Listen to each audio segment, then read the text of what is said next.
റോഷിപാൽ, റോഷിക്ക് കിട്ടിയിരിക്കുന്ന വിവരങ്ങൾ എന്തൊക്കെയാണ്?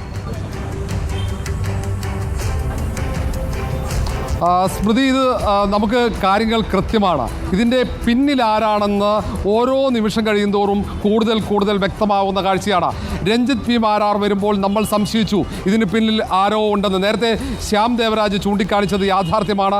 2017 നടി ആക്രമിക്കപ്പെട്ടതിന് ശേഷം ദിലീപിന് വേണ്ടി, ഈ കേസിൽ 8ാം പ്രതി ദിലീപിന് വേണ്ടി നിരന്തരം മാധ്യമങ്ങളിൽ ന്യായീകരിച്ചെത്തിയ അഭിഭാഷകൻ കൂടിയായിരുന്നു രഞ്ജിത്ത് മാരാർ. ഈ ഒറ്റ കാരണത്താലാണ് മെമ്മറി കാർഡ് കേസുമായി ബന്ധപ്പെട്ട അമിക്കസ് ക്യൂറി നിയമനത്തിൽ നിന്നും അവസാന നിമിഷം രഞ്ജിത്ത് പി മാരാറിനെ മാറ്റിയത്.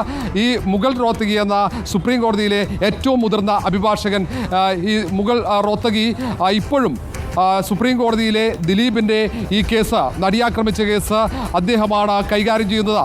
ഇപ്പോഴും ഏറ്റവും ഒടുവിൽ വരെ മുഗൾ റോത്തഗി അസോസിയേറ്റാണ് ഹാജരാകുന്നത്. നേരിട്ട് തന്നെ മുഗൾ റോത്തഗി പലവട്ടം സുപ്രീം കോടതിയിൽ നടിയാക്രമിച്ച കേസിൽ 8ാം പ്രതിയായ നടൻ ദിലീപിന് വേണ്ടി ഹാജരായിട്ടുണ്ട്. കാര്യങ്ങൾ ഒന്നുകൂടി വ്യക്തമാകുന്നു.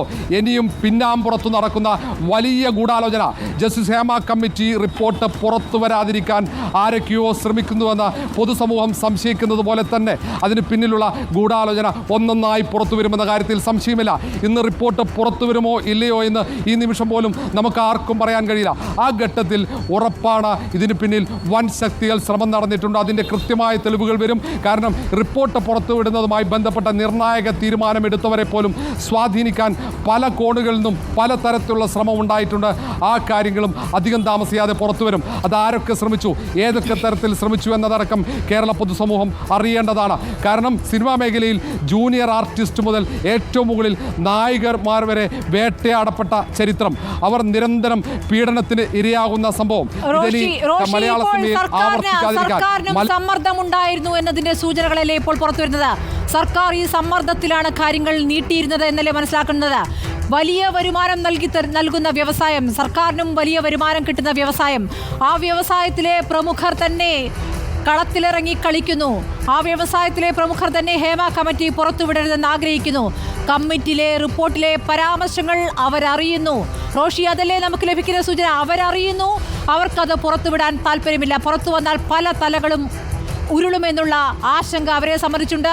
അതല്ലേ ഇതിന് പിന്നിലെ യാഥാർത്ഥ്യം? സർക്കാർ അതുകൊണ്ടല്ലേ മടിച്ചത്? പക്ഷേ ഇപ്പോൾ സർക്കാരിന്റെ പ്രതിച്ഛായയെ ബാധിക്കുന്ന വിഷയം വന്നപ്പോൾ സർക്കാർ ഇതാ പൂർണ്ണമായും അത് ഉദ്യോഗസ്ഥയുടെ തലക്കിട്ട്, ഉദ്യോഗസ്ഥ ചെയ്യേണ്ടത് റോളില്ല ഇനി വകുപ്പിന് എന്ന് പറഞ്ഞുകൊണ്ട് മാറി നിൽക്കുന്നു.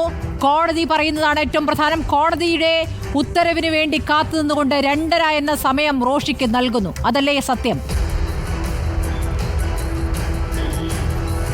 സ്മൃതി, സാംസ്കാരിക വകുപ്പിലെ ഡെപ്യൂട്ടി സെക്രട്ടറി സുഭാഷിണി തങ്കച്ചി വീണ്ടും കുരുക്കിലാകുന്ന രീതിയിലുള്ള നടപടികളാണ് സ്വീകരിച്ചു പോകുന്നത്. കാരണം ഈ ഹൈക്കോടതിയിൽ സജിമോഹൻ പാറയിലടക്കം നടി രഞ്ജിനി അടക്കം അവർക്ക് നിയമപരമായി ഈ ജസ്റ്റിസ് ഹേമ കമ്മിറ്റി റിപ്പോർട്ട് പുറത്തു വരാതിരിക്കാനുള്ള നടപടികളുമായി മുന്നോട്ട് പോകാനുള്ള അവസരം നൽകുകയാണ് ചെയ്യുന്നത്. ഏതായാലും മന്ത്രി കൈവിട്ടു, സർക്കാർ കൈവിട്ടു, ഉദ്യോഗസ്ഥ ബലിയാടാകാനുള്ള സാധ്യത തള്ളാൻ കഴിയില്ല. ഏതെങ്കിലും തരത്തിൽ റിപ്പോർട്ട് കൈവശം വന്നില്ലെങ്കിൽ നമ്മൾ വീണ്ടും നിയമ പോരാട്ടത്തിലേക്ക്. മറ്റു കാര്യമുള്ളത്, സർക്കാർ സേഫ് ആവാനുള്ള ഒരു ശ്രമം നടത്തുന്നുണ്ടായിരുന്നു. അതായത് കഴിഞ്ഞ ശനിയാഴ്ച നിയമപരമായി കിട്ടാനുള്ള എല്ലാ അവകാശങ്ങളും ഉണ്ടായിട്ടും റോഷിക്ക് റിപ്പോർട്ട് കൊടുത്തില്ല.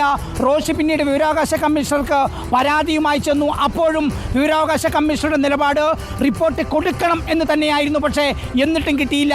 ഇന്നിപ്പോൾ രാവിലെ 12:15 ആ രഞ്ജിനിയുടെ ഹർജി തള്ളിയതിന് പിന്നാലെ നമ്മൾ മന്ത്രി ഓഫീസിൽ ബന്ധപ്പെടുമ്പോൾ ഇന്ന് തന്നെ കൊടുക്കുമെന്ന് പറയുന്നു. വൈകുന്നേരത്തിന് മുമ്പ് റിപ്പോർട്ട് പുറത്തുവിടുമെന്ന് പറഞ്ഞ് നമ്മൾ വാർത്ത കൊടുക്കുമ്പോൾ നമ്മളെ മന്ത്രിയുടെ ഓഫീസ് തിരുത്തുന്നു.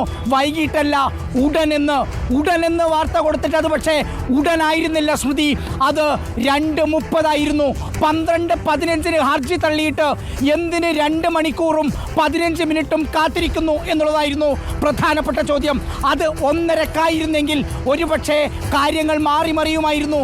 ഈ സമയത്ത് നമ്മുടെ കയ്യിൽ റിപ്പോർട്ട് ഉണ്ടാകുമായിരുന്നു. ഇനിയും പരിഗണിക്കാൻ ഒരു ഹർജി കൂടി ബാക്കിയുണ്ട്. സർക്കാർ സമയമെടുക്കുകയാണ്. സർക്കാർ വലിയ സമ്മർദ്ദത്തിലാണ്. നോക്കൂ, മുകുൾ റോത്തഗി എങ്ങനെ എത്തുന്നു രഞ്ജിനിക്ക് വേണ്ടി.